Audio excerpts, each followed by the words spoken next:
রিঙ্কি রান্নাঘরে সবাইকে স্বাগত বন্ধুরা। আজকে তোমরা লিগা নিয়ে এসেছি আর একটা নতুন স্পেশাল রেসিপি, যেটা একদম এই দেখো আনারস আর কাতলা। এই আনারস কাতলার রেসিপিটা কি কমো, মানে দুর্দান্ত দুর্দান্ত, মানে এক থালা ভাত খাইতে পারবা এই রেসিপিটা এই গরমের দিনে। আর এটা তোমাদের আজকে শেয়ার করুন। এটা সব ম্যারিনেট করে রাখছি, এটা কীভাবে ম্যারিনেট করছি, কি কি লাগছে সব তোমরা লাগে আজকে শেয়ার করুন। আর এটা অল্প সময়ে রান্নাটা খুব সুস্বাদু। চলো এটার লেগে কি কি লাগে, কিভাবে ম্যারিনেট করছি সব তোমরা লাগে আজকে শেয়ার করতেছি, সঙ্গে থাকো। কাতলা করতে কি কি লাগে চলো তোমরা লগে শেয়ার করি।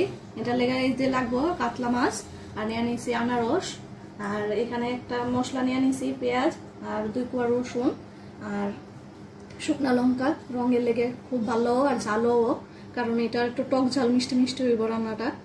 আর কিছু আনারস কুচি করে নিছি, আর রান্নাটা অবশ্যই সরষের তেল হইব। আর লাগবো হলুদ, একটু টক দই, চিনি আর স্বাদ মতো লবণ। চলো আগে ম্যারিনেশনটা শুরু করি, সঙ্গে থাকা মশলা বানাই নেবো। এটার লেগে লাগবো এই যে শুকনা লঙ্কা আর রসুন, আর দিয়ে দেবো একটা পেঁয়াজ কুচি,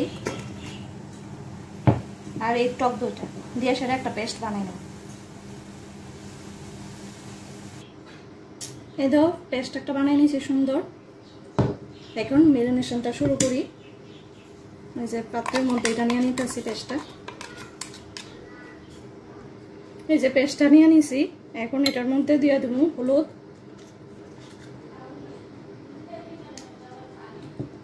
দিয়ে দেবো স্বাদ মতো চিনি,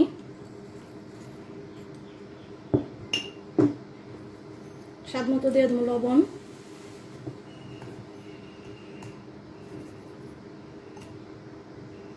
আর দিয়ে দেবো একটু সরষের তেল।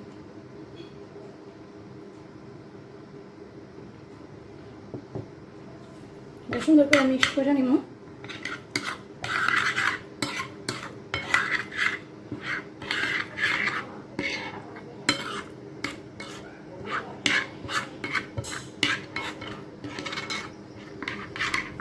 মিক্সড করে নিছি, এখন মাছটা দিয়ে দেবো।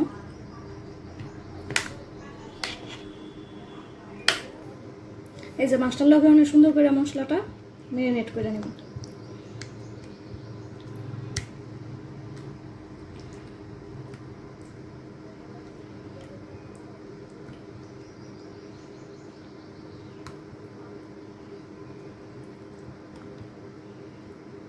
এই যে ম্যারিনেট করে এটা 10 মিনিটের লেগে ঢাকা দিয়ে রাখবো। বাকি ম্যারিনেশনটা এটার মধ্যে আনারসটাও করে দেবো।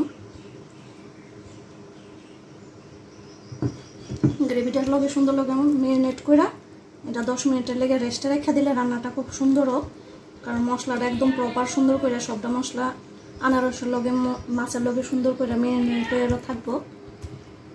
এভাবে 10 মিনিটের লেগে রেখে দেবো, তারপরে রান্নাটা 10 মিনিটের লেগে ম্যারিনেটে রাখছিলাম। ম্যারিনেশন কমপ্লিট আমার। চলো মানে রান্নাটা শুরু করি। এই যে রেডি, চলো রান্নাটা শুরু করি। এই যে গ্যাস ধরাই দিচ্ছি, একটা প্যান বসাই দিলাম, মানে রান্নাটা শুরু করতেছি। চলো এই যে প্যানের মধ্যে দিয়ে দেবো সরষের তেল। এই যে প্রথম এই যে প্যানটা গরম হয়েছে,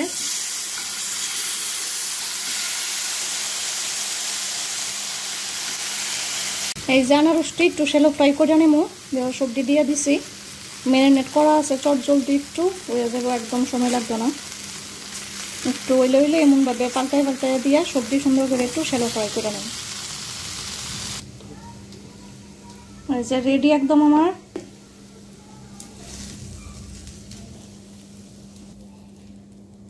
এই দেখো আনারসটি শ্যালো ফ্রাই করে নিছি সবজি সুন্দর করে। এখন চলো মেন রান্নাটা শুরু করি। এই যে প্যানটা বসাই দিয়েছি, এখন যে ম্যারিনেট করা মাছটা এটা দিয়ে দেব।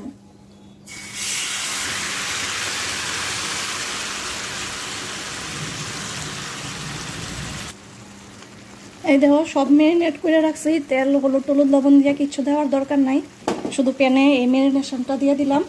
আর এটা এখন এমন 5 মিনিটের লেগে ঢাকা দিয়ে দেবো একদম লো ফ্লেম। আনারসটা ছোট ছোট করে কাটতে নিয়েছিলাম, এখন এটাও পেস্ট করে নিব একটা। এই দেখো আনারসটা সুন্দর একটা পেস্ট বানাই নিয়েছি। চলো এই দেখো 5 মিনিট হয়েছে, আমি ঢাকনাটা খুলতেছি। এই দেখো সুন্দর করে সিদ্ধ হয়েছে, চারিদিকে তেলও ছাড়তেছে। এই সময়টার মধ্যে যে আনারসটা আমি পেস্ট করে রাখছিলাম এটা অ্যাড করো। এই যে আনারসটা পেস্ট করে রাখছিলাম এটা দিয়ে দিন।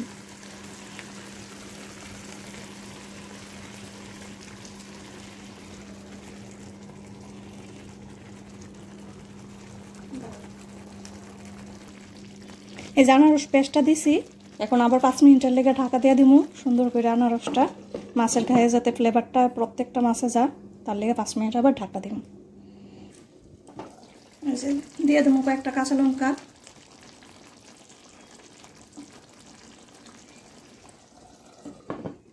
দশ মিনিটের রান্নাটা একদম রেডি হয়ে যাবে, কারণ 5 মিনিট দেখছো 5 মিনিট করে 2বার দিলাম। 10 মিনিটের রান্নাটা পুরো রেডি হইব। 5 মিনিট হয়েছে, ঢাকনাটা খুলতেছি। এই দেখো একদম রেডি আনারস কাতলা।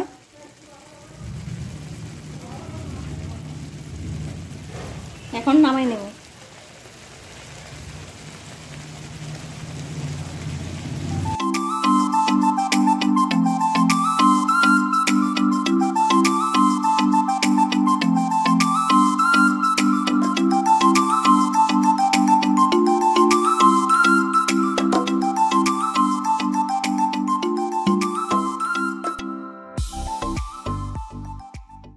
এই যে দেখো আমার আনারস কাতলা একদম রেডি।